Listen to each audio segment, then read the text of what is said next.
What's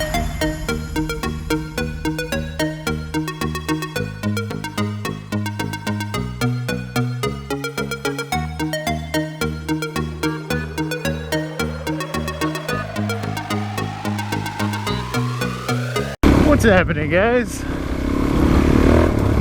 Well, today we are out in West Virginia back again. Whoa. Oh, we're going down with Mr.Ian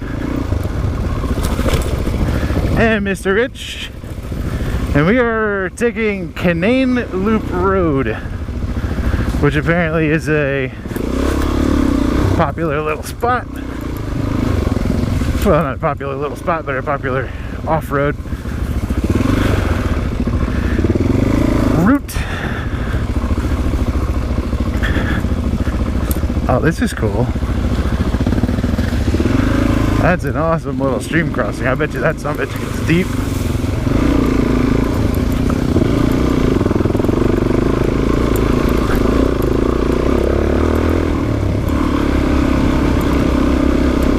Oh yeah. But yeah. Had a can't figure out which gear I want to be in.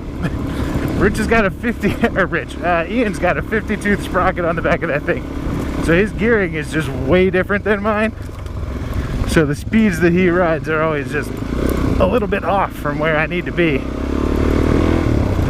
It's kind of like riding with Stace with the XT. Like his gears are in between my gears, so it doesn't really work out super well. But yeah, just got to pay a little bit extra attention.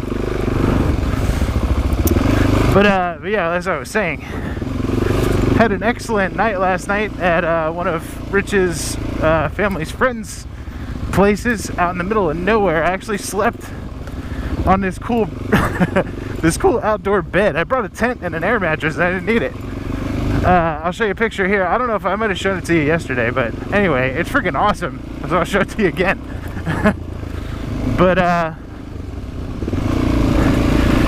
yeah, had a great night. They told us if the dogs bark, that means that there's something coming.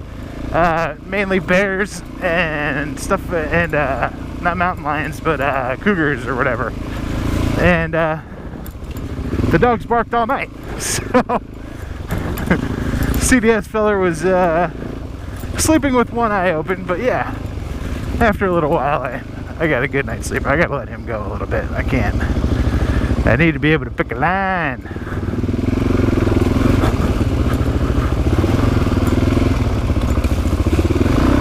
Yeah, a little mud.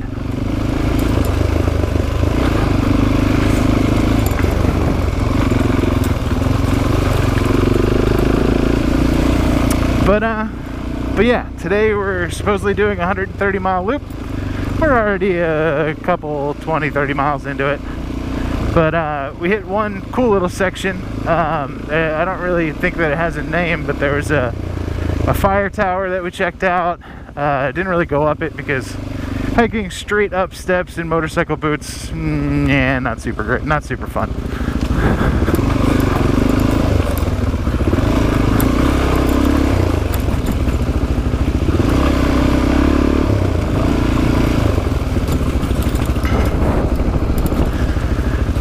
But yeah, I figured once we got on Canaan Loop Road, and this is out of the Blackwater Falls little park there. I don't know if it's not a national park, it must be a state park. But yeah, there's some cool waterfalls there. And then I think you can pick this up and do a nice little loop.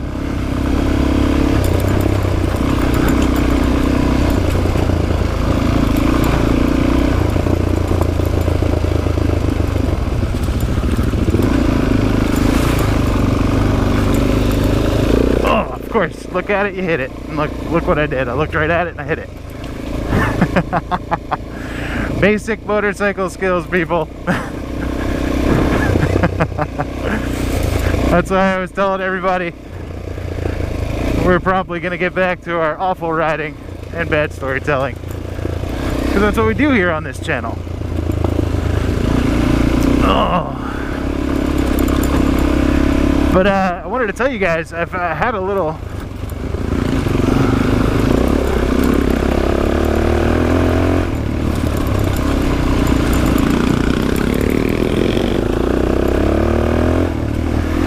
problem with Xena. The Trail Tech broke. Like, no worky. I don't know if you guys can see it, but it is off. And I'm not quite sure. I know we got some torrential storms before we got all the way out here, and like definitely got a good soaking.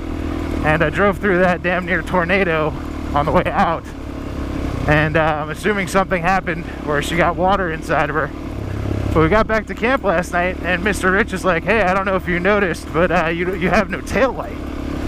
So I'm like, "Oh, I wonder if this got water in it and then popped a fuse." So we're gonna have to. I wasn't gonna mess with it today because I was like, you know what, bike's running fine. So let me, you know, I'm in the middle because these two have comms and I don't have comms. So you know, I'm gonna be in the middle anyway. Rich, just pay attention. You know, I mean, when you're riding off-road, you really don't need a brake light because, you know, you're paying attention to the person in front of you. You know if they're slowing down or not. It's not like the light is really doing a whole lot, you know, as it would on a road. But yeah, I noticed several years ago, back in Colorado, that the Voyager had gotten condensation in the screen if it got rained on, and it would eventually, after a couple hours of being in the sun, it would dry up and it would be fine. And it never had any spotty issues. Like it always worked. Even when it had condensation in it, it was fine. But whoa, I don't know if it just got a little bit more than it was good for, and actually got some real water in there, and shorted out and popped the circuit, popped the fuse. He wanted to call it a breaker. But yeah, it might have popped the fuse, and the same thing on it might be my rear brake light. So yeah, I've never dealt with wiring on a DRZ, but I'll try and figure it out, and if I can't, I'm sure somebody else knows and we'll be able to help. Ooh, yeehaw! This is a cool little spot.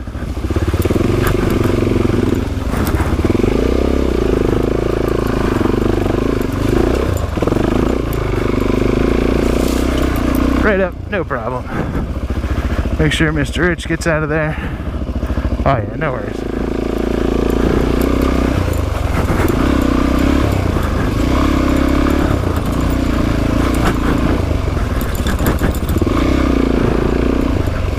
Yeah, this is pretty good stuff right here.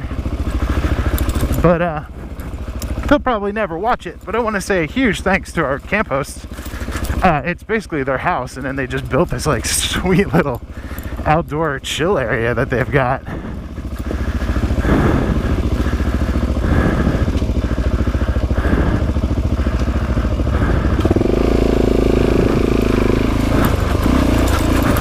Oh, okay.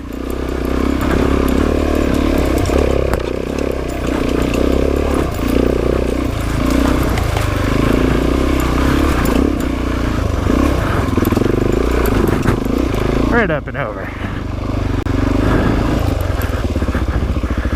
Make sure Mr. Rich comes up behind me. Oh yeah, good to go.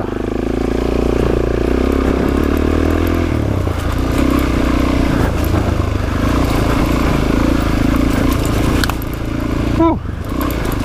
Thank you, handguard. Just saved my finger.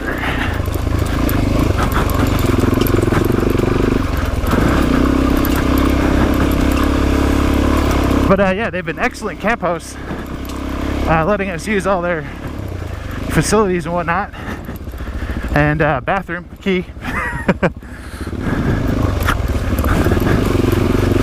And they also, like, I was showing them pictures of Hannah, the wife, and like their kids are in their 30s. They're a little bit older, and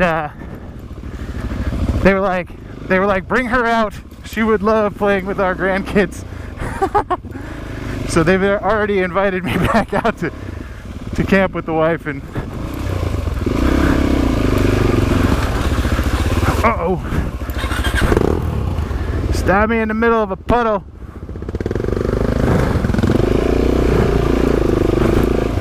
Not cool, Ian. Well, my foot didn't get wet. That's surprising. Tech 7's not so waterproof if you get above the sole.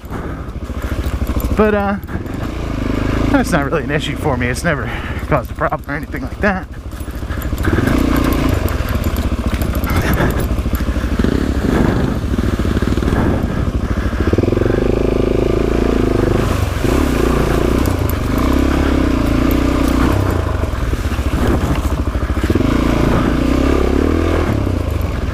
But yeah, so got some work to do on Xena when we get home. I also think, and I'm not 100% sure, Xena's got a manual cam chain tensioner that was done in 2014 or 2015, and I think it's come high time for me to adjust it, because when I let off the throttle and the engine's at RPMs, it's clinking, and that's probably not good. Clinking is probably bad.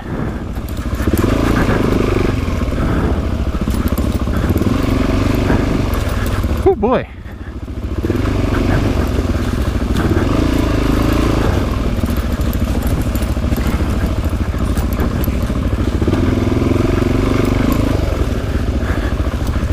Vroom, vroom, vroom.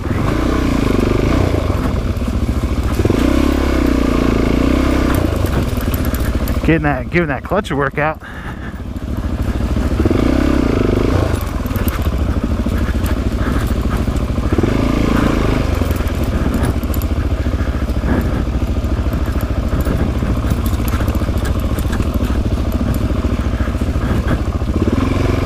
Oh, here we have a Jeep. Oh man, it's a grocery getter Jeep too.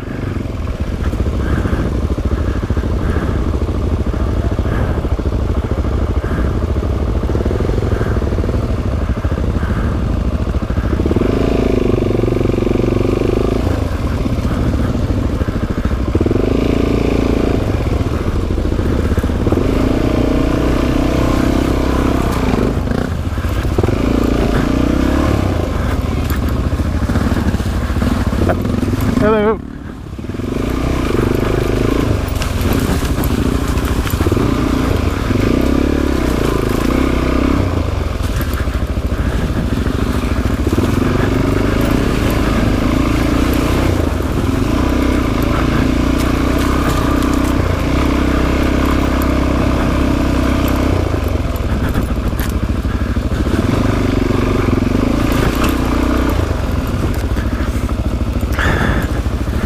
I don't think that Jeep is designed for this, with those nice little ground effects. And that guy was like, I got a Jeep. Yeah, baby, let's go Jeeping. Nah, you don't. You got a grocery getter. Oh yeah, go Mr. Red.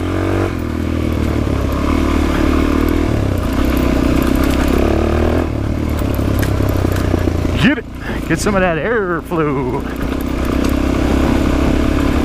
So it's a little update from one of the last videos. I don't know which one it was now, but these Pilot pants, Pilot Mesh Omni, I believe, are fantastic. Again, don't know about longevity, but boy, has it been nice being cooler while we've been riding.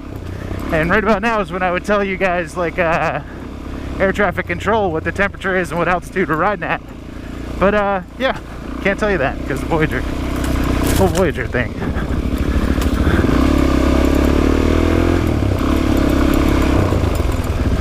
We got Mr. Rich back there. Oh yeah, he is. the main thing, guys. When you ride in groups, stay together. First of all, no one likes being left behind. It doesn't matter what the skill of the rider is.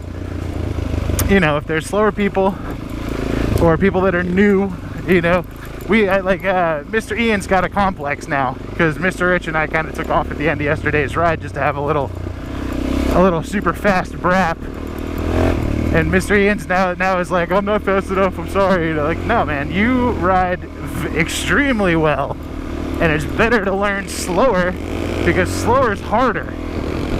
So you're actually learning more about body positioning and weighting and all that. But when you ride in a group, you never leave anybody behind. Like, that's just a dick move. Just don't do it. I've been left behind on rides when I was a new rider, and I didn't appreciate it. I would get to a turn and be like, I don't know which way hell they went. And like, luckily I'd be able to see that there was a mark on the road or whatever. But yeah, that's my PSA for the day. But yeah, I'll pick you guys back up if we hit some more cool stuff. But it looks like it's gonna be some a little bit of gravel for a while. And hope y'all are doing well, and I'll catch y'all later. Peace.